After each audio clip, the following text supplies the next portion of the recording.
Our live feed. I'm Live- Paul, and this is Aaron. Live feeding. If anybody wants to bring us food, we will have a live feeding. It'll be excellent. Well, for me, it'll be excellent. For you, it's gonna suck. But Right. so we're waiting for. What are we calling him now? Is he the key grip? What is he? That's a good question. I said assistant producer last time, and y'all slapped me for it. I guess it should have been the producer's assistant. Production assistant. Production assistant. PA. Okay, the PA. Yeah. All right. Well, so we're waiting for our.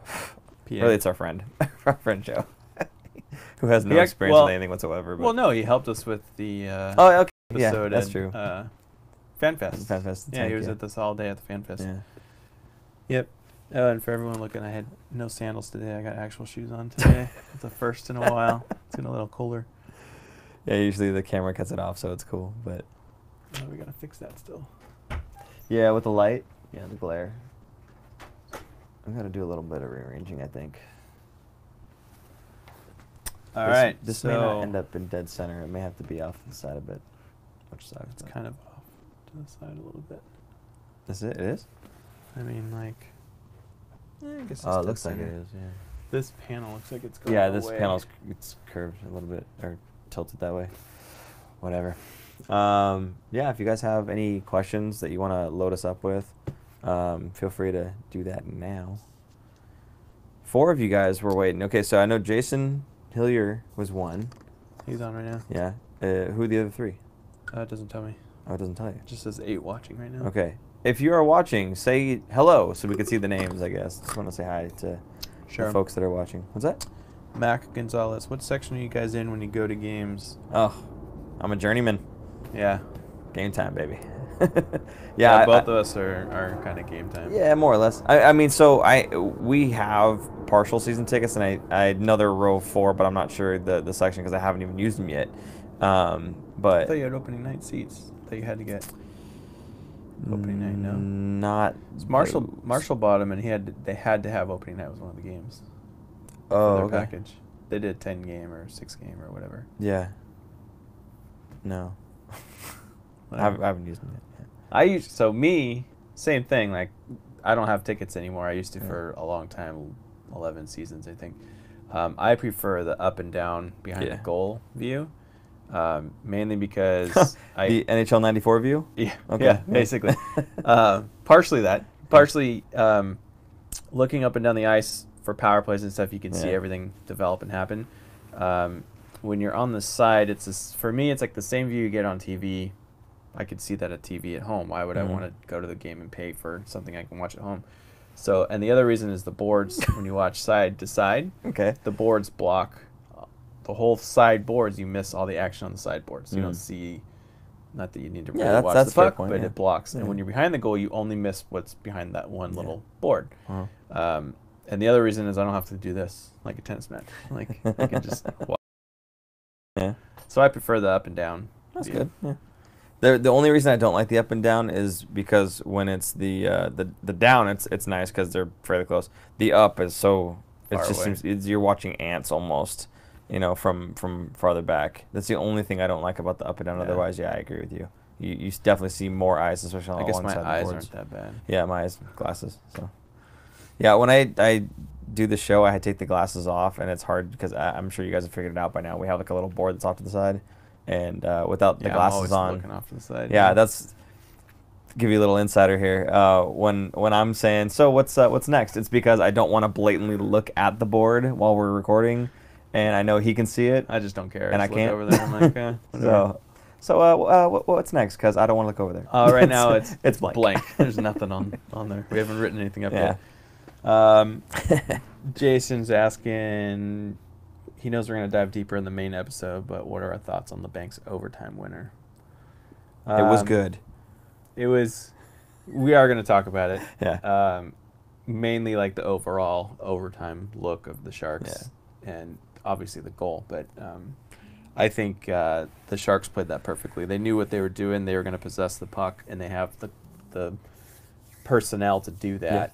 And now that I think they changed overtime either last year to do the opposite ends, so that you have the long change. and especially 3-on-3, you get tired really quick. So the Sharks, like if you watch the shift before the goal of the other Sharks line that was out there, they were grinding and working the puck and keeping possession because they knew that they were going to tire out the Kings and they were going to keep possession and not allow them to change. And then they came in and scored. Yeah, I think right before the goal, didn't he carry it out of the bank did. Yeah, he carried it off across the blue line. He could have kept it in the zone and it would have been a little dicey, but he kept possession instead, which kept the Kings. They couldn't come out and change.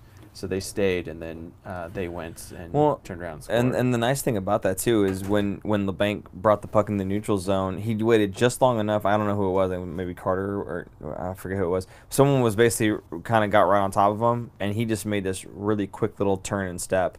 And it was funny because he referenced Kathy's power skating, who Essen Gallo, remember, if you remember that episode, that's the lady that helped him with his skating ability.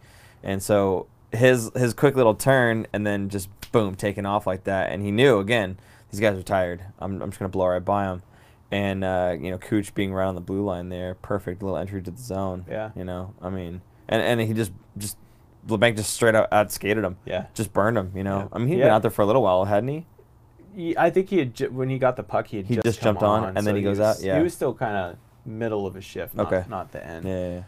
Yeah.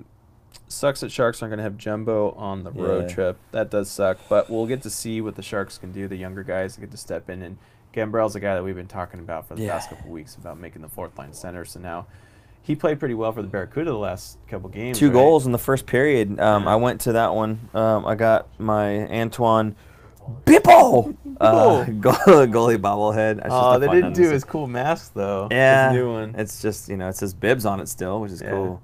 But well, actually, I don't know if you can see that or not, but it says Bibs. Anyway, the weird thing about this bobble, there's nowhere to like put the stick. They just give it to you. It's just a stick. I don't know. I was looking for a picture of like how to set the stick up. This is the only thing I figured out. It's just hanging on his blocker, and it seems to work. But it's awkward. Yeah, it should like go under like this. That's pose. cute. They don't have hockey in China. There's no hockey in China. Okay. They're starting to grow it. Yeah, they are actually. But yeah, so I went to the Barracuda game, saw him score 2 goals like right off the hop. It was great. They won 4-1, I think is what it was, and I mean he had the game winner. So that's the guy you want to bring up. I mean, of everybody on the team, So well, they mentioned that the coach DeBoer called. No, DeBoer asked Wilson because they do it based on merit. Who's been playing well? Send him up. And so they say Gambrell's been playing well, so we'll send him up. Yeah. All right. Thoughts on Meyer's play so far in games 1 and 2? I think he's played exactly where he left off the last season. I thought he's been playing pretty well. Aggressive, skillful, not doing too much. I don't know. He fits in. Like, I think he looks good. Not overthinking it, keeping it simple and just going. I think he looks like an NHL player. He doesn't look like last year. He had moments where he looked like an AHL player playing up and not knowing what to do or trying to do too much and just getting caught.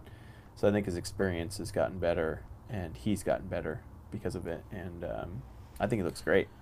Yeah, unfortunately, I didn't even get to watch the second game because I was at the Barracuda game the whole time. So I really didn't get to see anything that happened in the game that we actually won.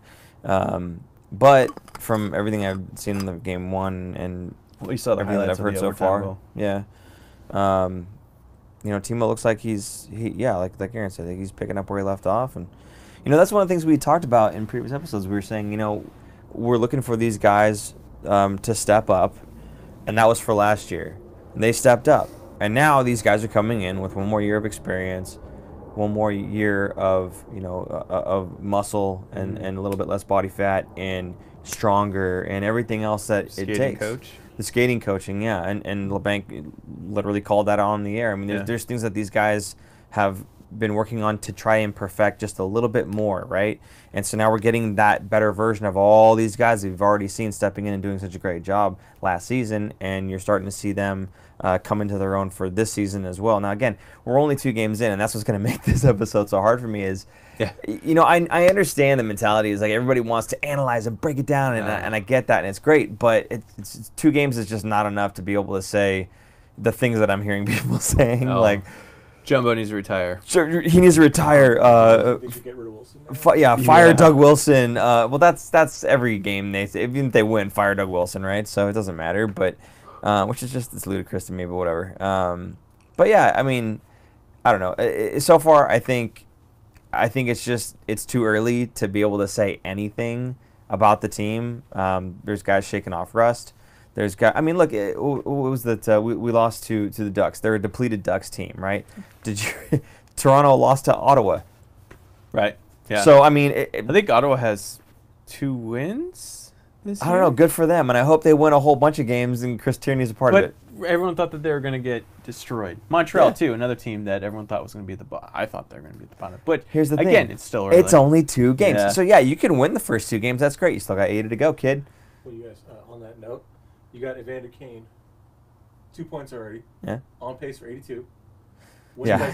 When do you guys think he's going to break that? So, 30? So the question was 30 goals if he's Yeah. going to hit 30. I'm going to stick with the same answer that I've been saying. He's not going to. He's going to slump, then he's going to get I injured. could see 25 to 30, but Okay. I don't see more than 30 because he's going to get hurt. Okay. Or suspended. Because right now, he's on pace for 82 goals. Right. Okay.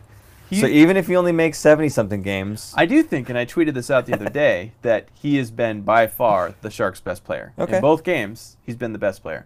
He's been working hard. His skill has obviously showed. He had some highlight goals. He should have had at least 3 more goals that I can remember off the top of my head that he kind of got stonewalled by Quick and by, I forgot who we played in the first game. Anaheim. Ducks. The Yeah, Ducks. Gibson. Well, Gibson played out of his mind, though. He did. Okay, let me just address that real fast. Gibson played out of his mind. Okay, Gibson also had a whole bunch of shots on goal, and he was feeling pucks all night. Right. Oh, Martin Jones, you only had to face 15 shots. Quality It's shots. different, though. It's not even the quality of shots. And goalies, if anybody's listening as a goalie, back me up on this. When you're not getting pucks on you throughout a game, you get cold. You don't get into a rhythm, right? It's harder to stop those fluky little goals. It just is. I think that's why the Sharks always are the team that shoots 40 times and scores once. Yes. And everyone goes, "Why he had 40 shots?" Well, yeah, you got the goalie really warmed up. And he looks like he should win the Vezina every year. And part of that is that, but I think part of it also, like you said, is quality over quantity, right? And there's not many times we're getting quality shots on goal necessarily. Although in the first couple games, Evander Kane is getting some good quality chances, and he's buried a couple. I'm seeing more of the guys skating into the dangerous areas in the crease or the slot area and taking better quality shots and getting rewarded for it. Yeah.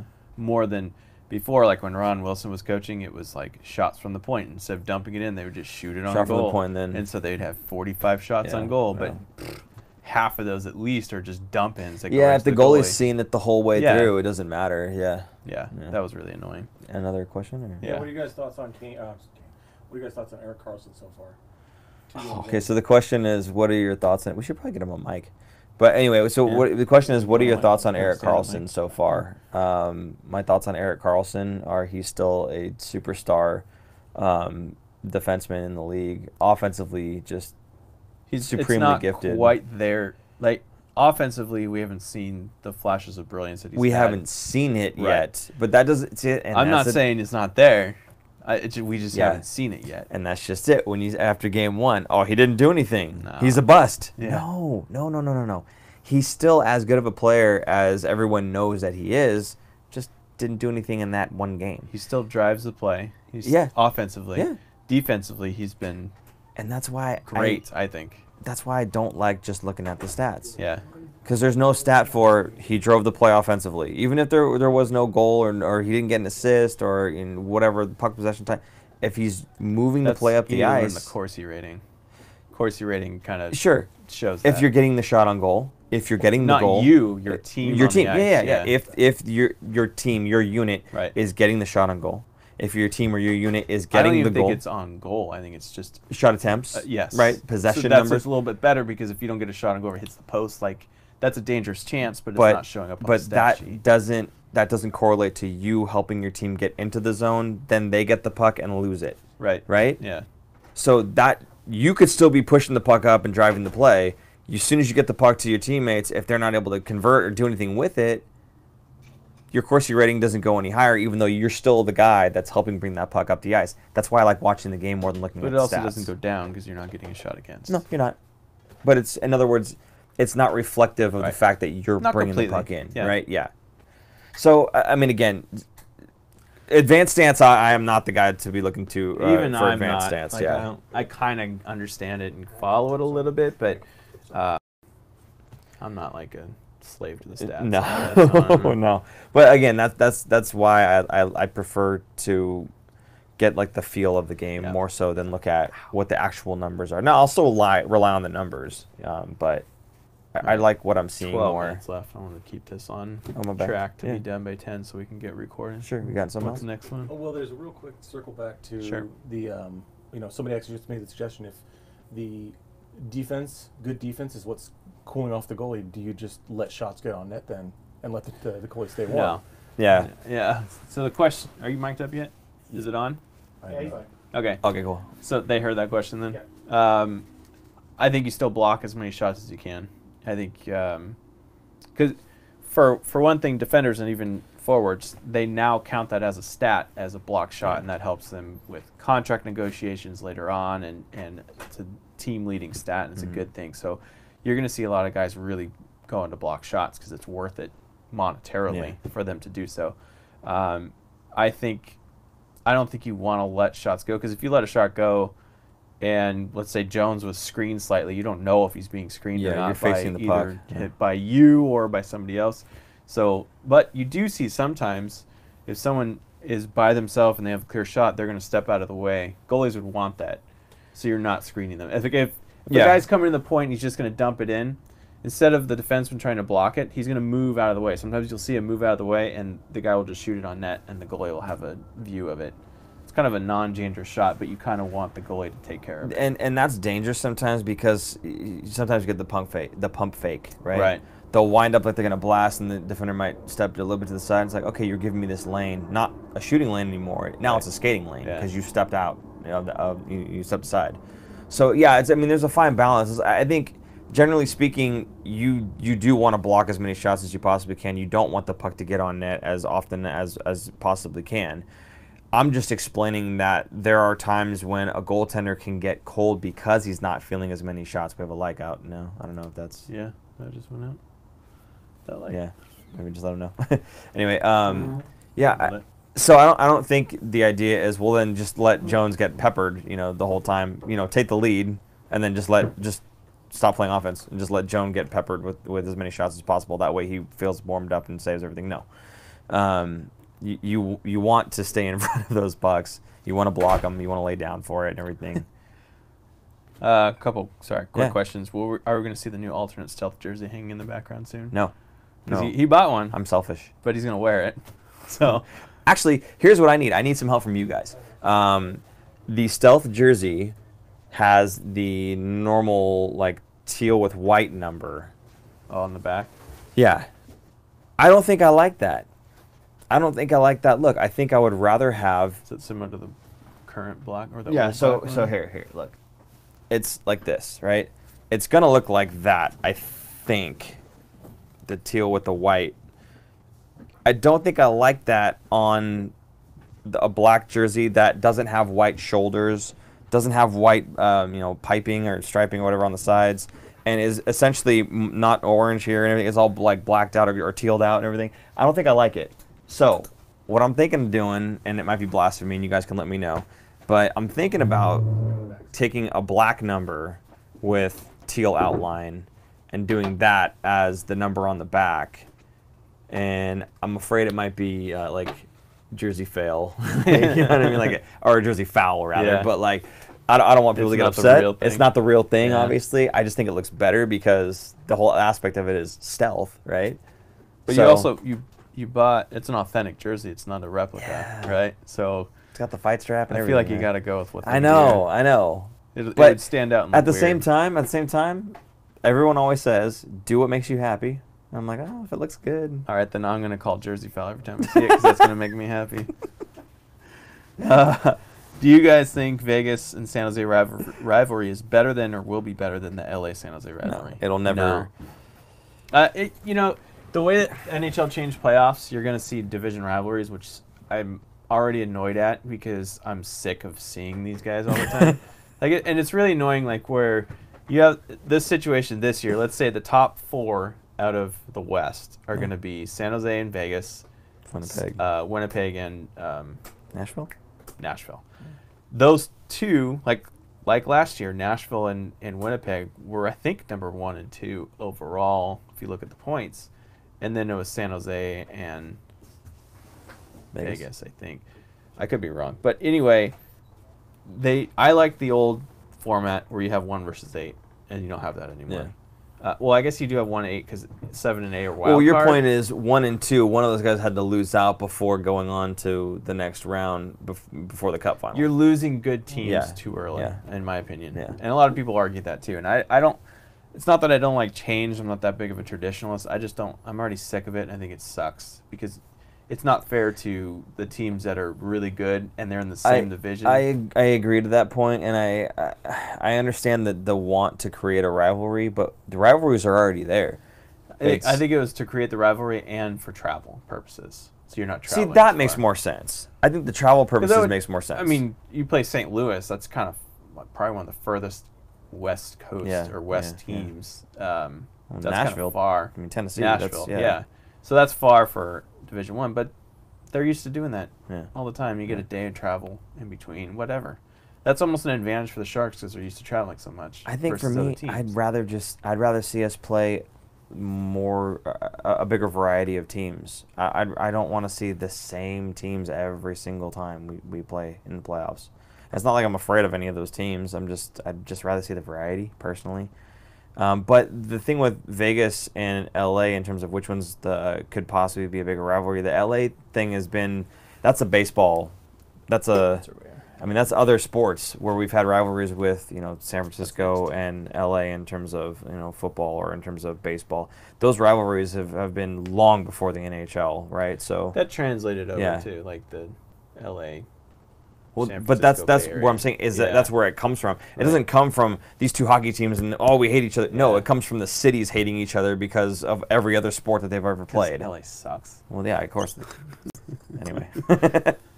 Dan in chat asks, with Jumbo's absence from the coming road trip, do we move Hurdle to the second line center? And he's not sure about Simel or Gambrell playing higher than third line. Okay, so and we need to address this in the show. Don't let me forget. The idea between first, second, and third lines, I think all that needs to get blurred a bit. You could even make the case that even though Jumbo and Pavelski have always been considered the top line, they might be considered the third line in the traditional sense. I mean, these other two lines, the Sumela, Donskoy, and Kane line is hot. Fire. So how do you determine which line is your top line? Is it the line that gets paid the most money? Is it the line that generates the most points? Is it the line that gets the most ice time? That's what I would think, right? Ice time, but a lot of that ice time is power play time. Sure, but then so take just the even straight time, right? Right. And the lines that go out there, you don't know who your first line is. If that's the case, you don't know who your first line is until after the game. And right now, I think they're pretty even. Right? Yeah, time-wise, the top 3 lines are fairly even, so they blend together. Yeah. And a lot of times what DeBoer does, I don't know if a lot of coaches do this in the NHL, but they'll have pairings of forwards. Yes, so that's like what they do. Yeah. Thornton, Pavelski are always together. Yep. Donskoy and Simel are always going to be together. Couture and Hurdle, I think they always together right now. Yeah. And then they rotate the wingers. Yeah. Whoever's not in that pairing, they rotate those wingers around, especially when they're trying to get lines going, which they blend up. It's funny because that's kind of the same thing I try to do with the beer league teams. I try to find two guys that play well together, and then all the half-timers and everybody else is just kind of miscellaneous. I just kind of fill them in where needed. Smart. Yeah. You get the chemistry built. Yeah. Well, we try to. But right. We still suck. As much as you can in a beer league, I guess. But to answer the question,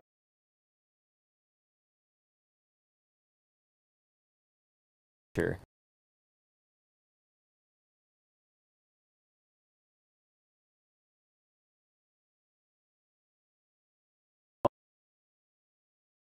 Winger though. Yeah, but he was with Pavelski at center. DeBoer said that Pavelski, at this stage in his career, Pavelski playing as a center is him playing out of position. Oh. Yeah. He'll step in for a face-off. Right. But I think DeBoer likes him on the wing. Thornton gets kicked out. Yeah, Right. for cheating. That's the other thing is they do pairings of centers so that if and when like Thornton Turtle, cheats, Couture, right? Yeah. They have 2 centers on there, so they're still strong in face-offs. Yeah, we don't know yet. We're gonna talk about it in the show, but I actually don't even know. See, and this is and he yelled at me last time I said this, where I said like we wing it, and then we don't like wing it, but that we don't know. Yeah, we're like 5-10 minutes away from shooting. We don't know. 2 minutes. Yeah. Okay, 2 minutes. Yeah. 2 more in here. Okay. Let's go. Do you think the Sharks too many penalties, and is that going to be an issue for the Sharks? We're kind of cutting out. Let's see if we're still going. All right, we're still on. All right. Say that again. Do you think the Sharks are taking too many penalties? Is that going to be an issue for the Sharks? I think usually every season, the first month or two, they call way more penalties than they do the rest of the season. They're trying to set a tone. Mm-hmm. So I think they're very, like the slashing last year. I think they're very strict and calling things pretty tight. And then you're going to see it kind of slack off. So last year, I forgot what place they were in last year, but they were one of the top teams in terms of not taking penalties. So they took the least amount of penalties, or one of the least amount of penalties. Yeah. I think we'll see that happen again.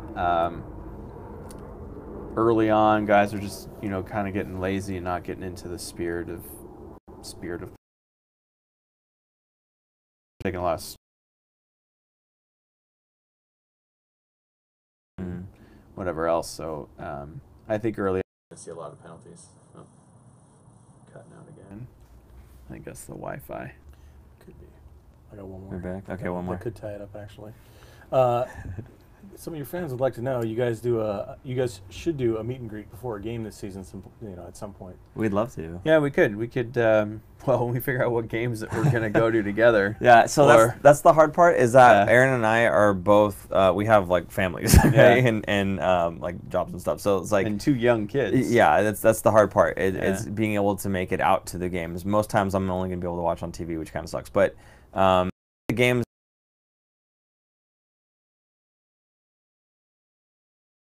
Instagram, yeah.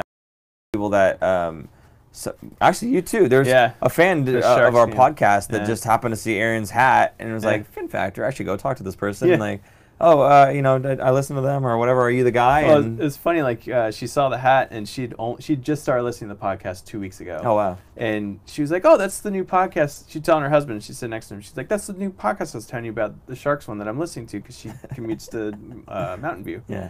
So she was like, and he looks over and he goes, "Aaron?" And she goes, "You know him?" And he's like, "Yeah, no way. I play soccer with him. Come on, let's go talk to him."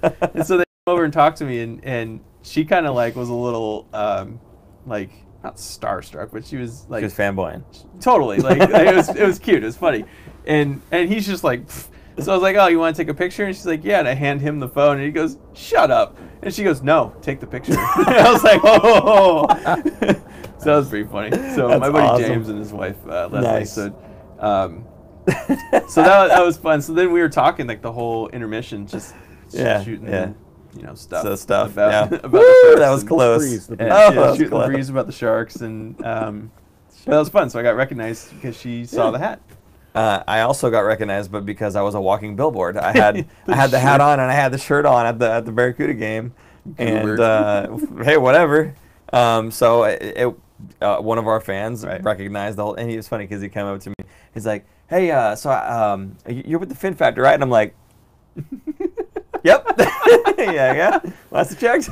It's like, "Oh no, I listen to your podcast. Big fan of the show." I'm like, "Oh hell yeah!" So it's another podcast. Yeah, it was. Well, that's what he said. I don't know if he just said podcast, thinking web series. Yeah. But so he was like, "Yeah, I'll take a picture." So we took a picture and everything, and it was just really cool. There was another guy on the Discord channel. I can't remember his name now, but he was out there. It was like a cameraman or something. I think is what it was.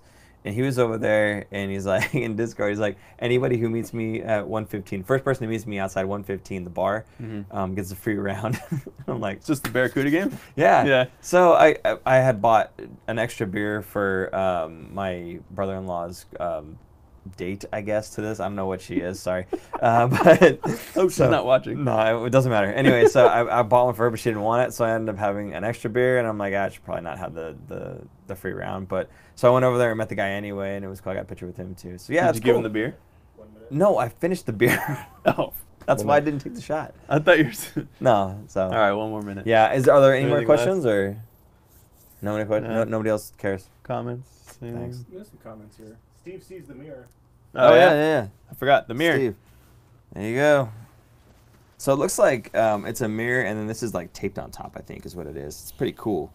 But yeah, so he made this Fin Factory mirror for us.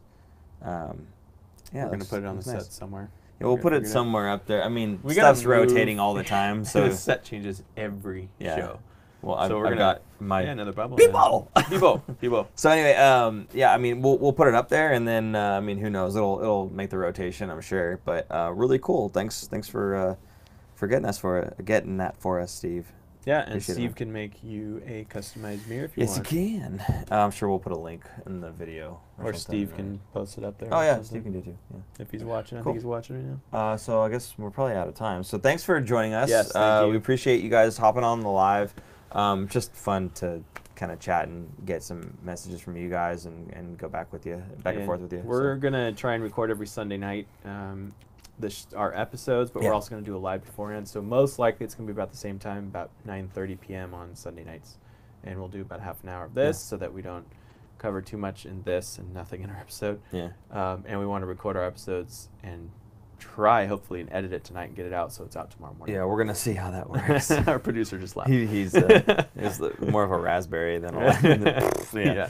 But anyway, so yeah, we appreciate you guys popping in. Let your friends know if they enjoy the show, they can catch us at this time typically on Sundays. If they want to join the chat and ask us live questions. That'd be great. We'd love to. And yeah, we'll work on the pregame meet and greet stuff too. Yeah. So all good?